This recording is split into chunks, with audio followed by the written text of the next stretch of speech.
Da jamane. Stefania. Det är Matua. Det säger food lovers. Concept av folkliga. Natatika Joan. Trottoir. Antanya, Leula, Hanidalan saya. Det Hama, Malia, Sakroa, Temazu, Kanilaya. Kanilaya. Darsike. Darsike.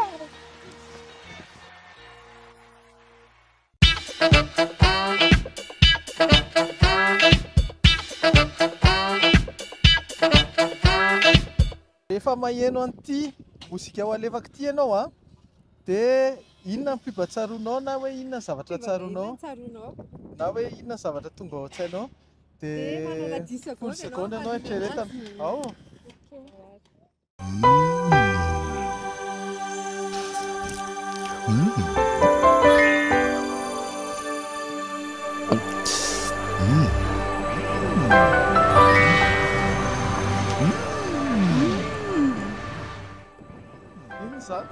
Fahianareo ve ilay izy?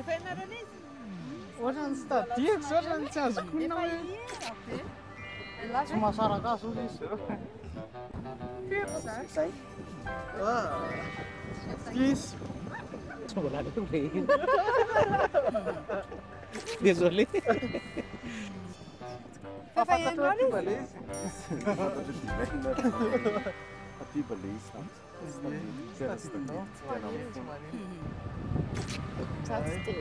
Itu lah isu kan. Yeah!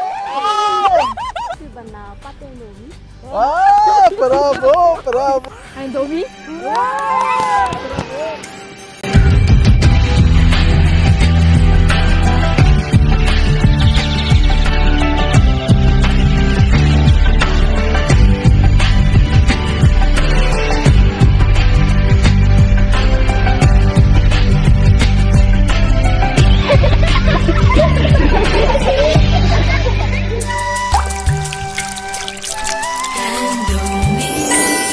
Indomie, nama kocan.